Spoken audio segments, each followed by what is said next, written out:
اعوذ باللہ من الشیطان الرجیم بسم اللہ الرحمن الرحیم الحمد للہ رب العالمین والصلاة والسلام علی اشرف الانبیاء والمرسلین واہل بیتہ الطیبین الطاہرین المعصومین اما بعد۔ سورہ مبارکہ بقرہ آیت نمبر 165 سے لے کر آیت نمبر 172 165 to 172۔ بسم اللہ الرحمن الرحیم۔ ومن الناس من يتخذ من دون الله اندادا يحبونهم كحب الله والذين آمنوا اشد حبا لله ولو يرى الذين ظلموا إذ يرون العذاب أن القوة لله جميعا وأن الله شديد العذاب إذ تبرأ الذين اتبعوا من الذين اتبعوا ورأوا العذاب وتقطعت بهم الأسباب وقال الذين اتبعوا لو أن لنا كرة فنتبرأ منهم كما تبرؤوا منا كذلك يريهم الله أعمالهم حسرات عليهم وما هم بخارجين من النار يا أيها الناس كلوا مما في الأرض حلالا طيبا ولا تتبعوا خطوات الشيطان إنه لكم عدو مبين إنما يأمركم بالسوء والفحشاء وأن تقولوا على الله ما لا تعلمون وإذا قيل لهم اتبعوا ما أنزل الله قالوا بل نتبع ما ألفينا عليه آباءنا أولو كان آباؤهم لا يعقلون شيئا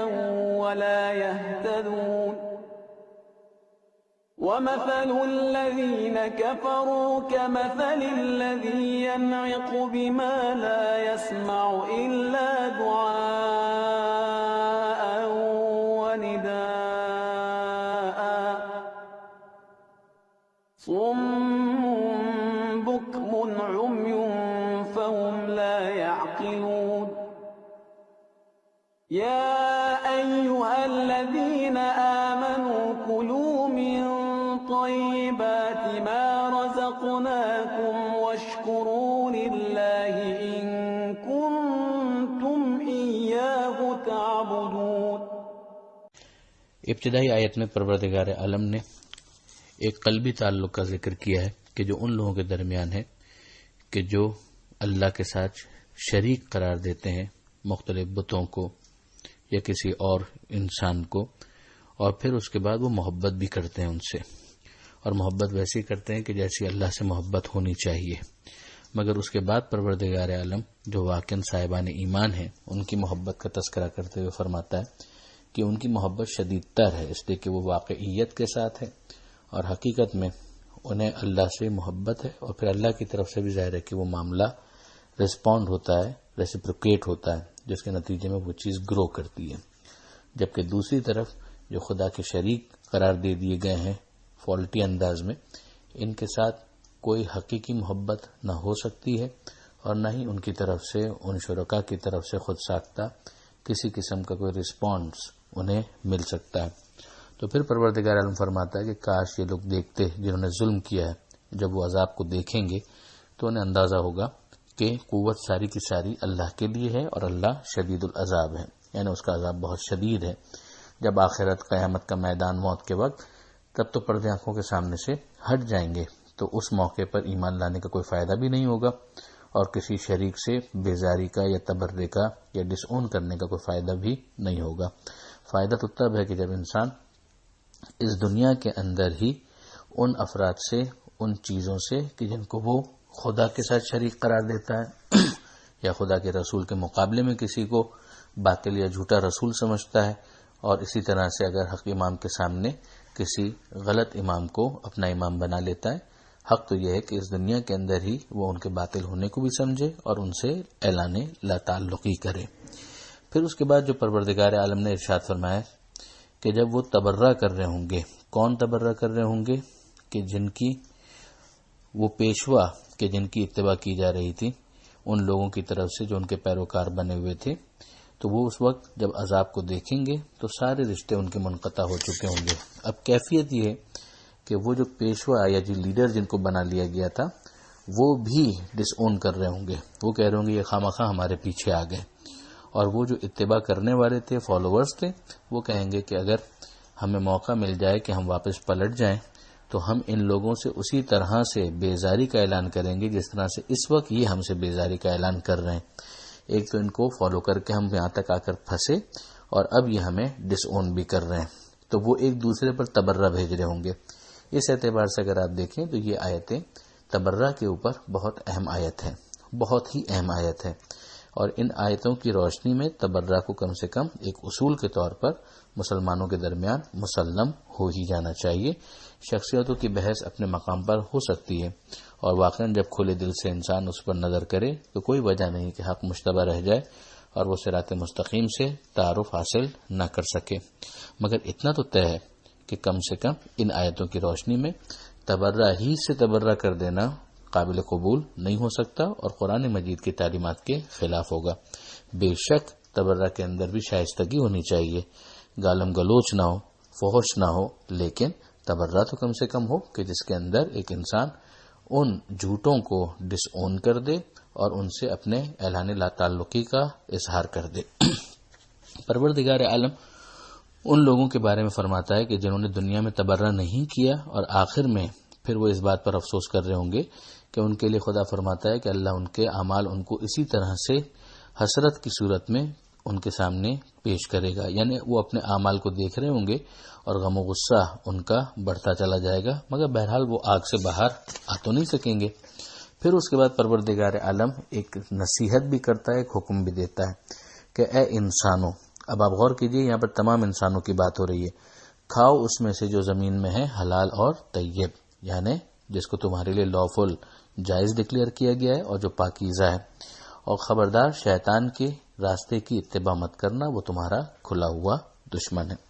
اب یہاں پر ایک طرف ہمیں یہ نصیحت، یہ حکم نظر آتا ہے کہ حلال کھاؤ، پاکیزہ کھاؤ، مگر شیطان کی اتباع مت کرنا، یعنی ایک اس کا اشارہ بھی ہے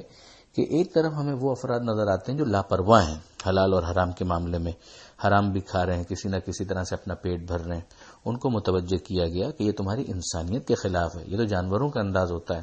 کہ وہ کھاتے ہوئے اس بات کا احساس نہیں کرتے کہ وہ ان کے لیے حلال بھی ہے یا نہیں ہے، تم انسان ہو، تو انسان ہوتے ہوئے تمہاری انسانیت کا تقاضا یہ ہے کہ حلال اور حرام کے درمیان فرق کو محسوس کرو، پاکیزہ اور نجس کے درمیان فرق کو محسوس کرو۔ ہاں، یہ بھی نہ ہو کہ انسان شیطان کے فٹ سٹیپس کے اوپر چلتا چلا جائے اور خواہ کا کسی چیز کو حرام قرار دے۔ یہ دوسری ایکسٹریم ہے کہ جہاں پر انسان خواہ وسواسی ہو جاتا ہے اور وہ چیزیں جو خدا نے حرام نہیں کی ہیں ان کو بھی اپنے لیے حرام قرار دے لیتا ہے۔ ہم دیکھتے ہیں کہ آگے پروردگار عالم نے یہ ارشاد فرمایا کہ شیطان تمہیں اس بات کا حکم دیتا ہے، کس بات کا؟ برائی کا، بدکاری کا، اور اس بات کا کہ تم اللہ سے وہ باتیں منسوب کرو کہ جن کا تمہیں علم نہیں ہے۔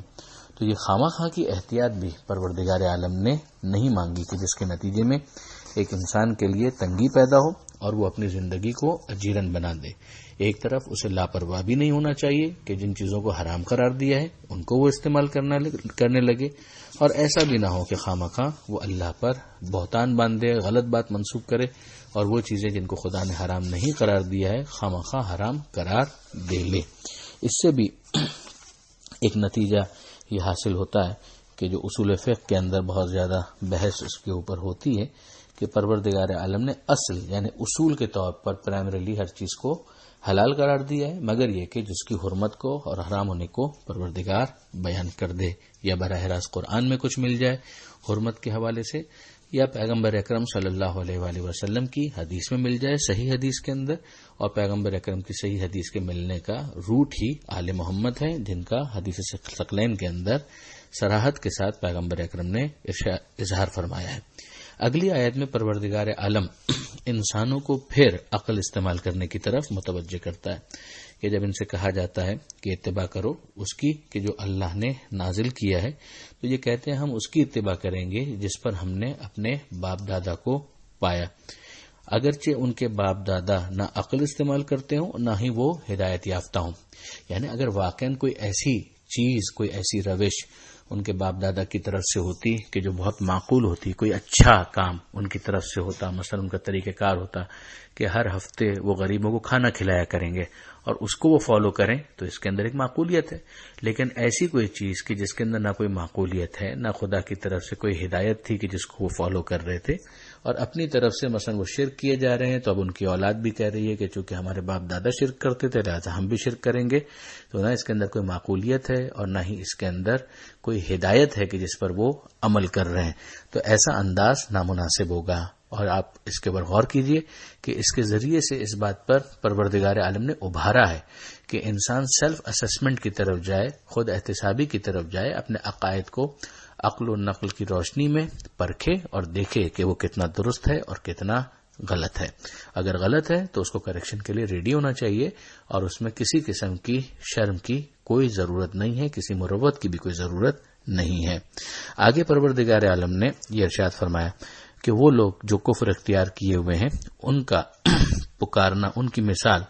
ایسی ہے کہ جو چیخ اور پکار کرتا ہے، اور ایسی چیخ اور پکار کہ جو خود وہ بھی نہیں سمجھتا، بس اس کو لگتا ہے کہ کچھ وہ چیخ رہا ہے، پکار رہا ہے۔ ظاہر ہے کہ جب ایک کافر ہے اور جس نے کفر کو اختیار کیا ہوا ہے تو اس کے پاس کوئی ایسا پروٹوکول، کوئی ایسا طریقہ کار نہیں ہے کہ جس کے ذریعے سے وہ دعا اور مناجات کے آداب سے واقف ہو سکے۔ بتوں کو پکار رہا ہے تو بتوں کو پکارنا نہ اسے خود سمجھ میں آ رہا ہے کہ وہ کیوں پکار رہا ہے، خود ہی اپنے ہاتھ سے بنا کر ان کو پکارنا، اس پکار کی کیا حیثیت اور اہمیت ہو سکتی ہے۔ اس کی اہمیت اس وقت ہمیں سمجھ میں آتی ہے جب سائملٹینیسلی ہم دیکھتے ہیں کہ خود قرآن مجید کے اندر جو دعائیں تعلیم کی گئی ہیں اس کے اندر انبیاء کس طرح سے خدا کو مخاطب کرتے ہیں، اسی طرح سے وہ دعائیں کہ جو معصومین علیہم السلام سے، کہ جو پیغمبر اکرم صلی اللہ علیہ وآلہ وسلم کے وارث تھے، ان سے جو دعائیں ہم تک پہنچی ہیں، جب اس کو ہم دیکھتے ہیں، مثلا دعائے کمیل کو دیکھتے ہیں کہ مولا علی علیہ السلام کس طرح سے سکھاتے ہیں خدا کو پکارنا،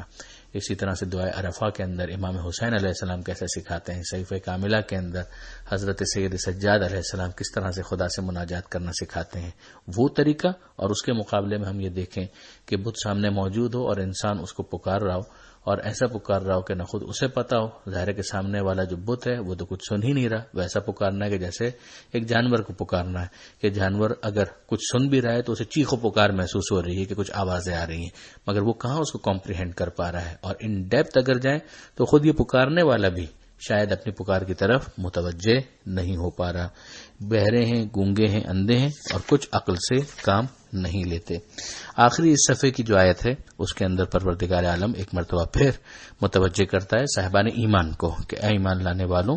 جو پاکیزہ رزق ہم نے تم کو دیا ہے اس میں سے کھاؤ اور اللہ کا شکر ادا کرو اگر تم اللہ کی عبادت کرتے ہو۔ یعنی اللہ کی عبادت، اس کا نتیجہ یہ ہے کہ تم اللہ کو منعم مانتے ہو کہ نعمت اس کی طرف سے ہے، رزق اس کی طرف سے ہے، وہ رازق ہے، رزاق ہے، تم اس کا رزق حاصل کرتے ہو، کھاتے ہو، تو پھر اس کا شکر بھی ادا کرو۔ اور شکر کے جو مراحل ہیں وہ یہی ہیں کہ انسان دل میں نعمت دینے والے کے لیے شکر کا جذبہ رکھے، زبان سے اظہار کرے شکرن للہ، الحمدللہ، اور عملی طور پر اس نعمت کو وہاں استعمال کرے کہ جہاں وہ نعمت دینے والا اسے استعمال ہوتے ہوئے دیکھنا چاہتا ہے۔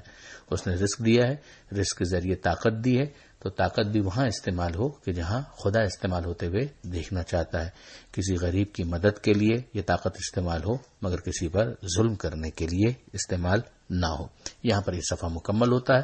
پروردگار عالم سے دعا ہے مالک قرآن مجید سمجھنے اور اس پر عمل کرنے کی توفیق عطا فرما، اور وارث قرآن امام زمانہ کے ظہور میں تعجیل فرما۔ وآخر دعوانا ان الحمد للہ رب العالمین، والسلام علیکم ورحمۃ اللہ وبرکاتہ۔